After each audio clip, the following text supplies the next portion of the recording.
ఆనందమే పరమానందం. చిన్నక్క మాటకి స్వాగతం.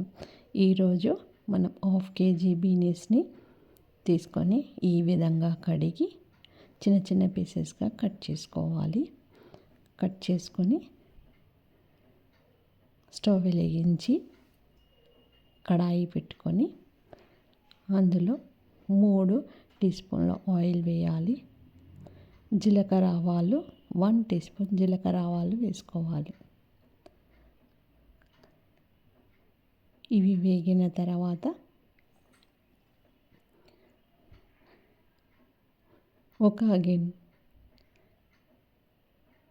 ఒక ఉల్లిగడ్డను కట్ చేసుకొని ఇలా చిన్న చిన్న పీసెస్గా కట్ చేసుకొని వేసుకోవాలి.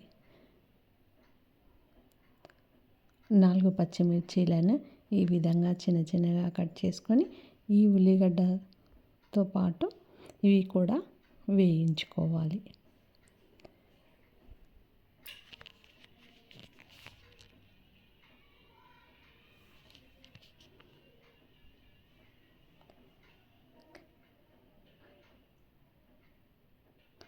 జీలకర్ర, ఉల్లిగడ్డ, పచ్చిమిర్చి, ఒక రెమ్మ కరివేపాకు వేసి ఇది బ్రౌన్ కలర్ వచ్చే వరకు వేయించుకోవాలి. ఇలా నూనెలో వేగిన తర్వాత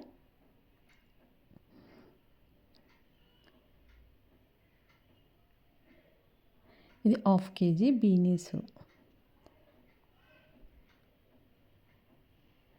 ఈ విధంగా వేగిన తర్వాత 1/2 టీ స్పూన్ పసుపుని వేసుకోవాలి. పసుపు, అల్లం వెల్లిగడ్డ పేస్ట్ని వేసుకోవాలి. ఈ ఫ్రైలో అల్లం వెల్లిగడ్డ పేస్ట్ ఎక్కువగా పడుతుంది. ఇది ఓన్లీ ఫ్రై. 1 టీ స్పూన్ సాల్ట్ని వేసుకోవాలి. మీ టేస్ట్కి తగ్గట్టు మరలా చెక్ చేసి సాల్ట్ను యాడ్ చేసుకోవచ్చు. ఈ విధంగా వేసి ఇది నూనెలో బాగా వేగనివ్వాలి. పచ్చివాసన పోయే వరకు ఈ అల్లం వెల్లిగడ్డ పేస్ట్ను పోయే వరకు ఇలా నూనెలో బాగా వేగనివ్వాలి. ఇలా వేగిన తర్వాత చిన్న చిన్న పీసెస్గా కట్ చేసుకున్న బీనీస్ని ఈ కర్రీలో యాడ్ చేసుకోవాలి. ఈ విధంగా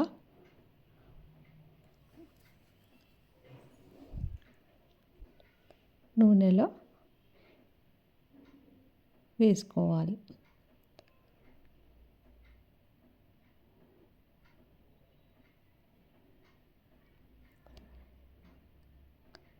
ఇవన్నీ నూనెలో బాగా వేగనివ్వాలి.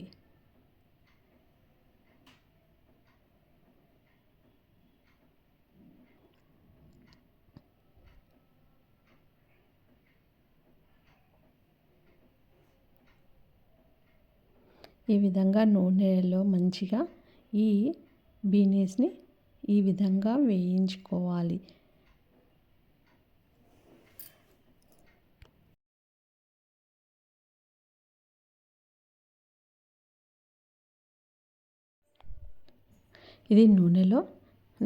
ఇది వేగనివ్వాలి. ఇది నూనెలోనే ఉడికిపోతుంది.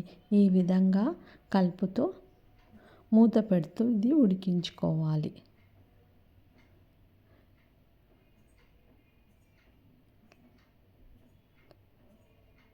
ఇది చపాతీలోకి, పూరీలోకి,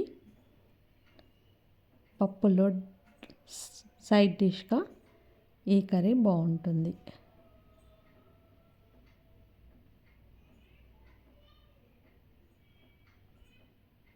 ఇది మొత్తం ఉడకనీయకుండా కొంచెం కచ్చా పచ్చాగానే ఇది ఉడకడం వల్ల టేస్ట్గా ఉంటుంది. ఈ విధంగా ఉడికించుకోవాలి. ఇలా మూత పెడుతూ ఆవిరితోనే ఈ కర్రీ ఉడికిపోతుంది. ఆవిరితోనే ఈ బీనీస్ని ఉడికించుకోవాలి. వాటరు యాడ్ చేయకూడదు.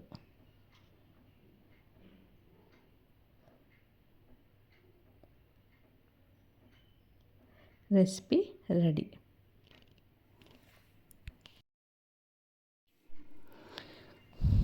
మీకు నచ్చినట్టయితే లైక్ చేయండి, షేర్ చేయండి.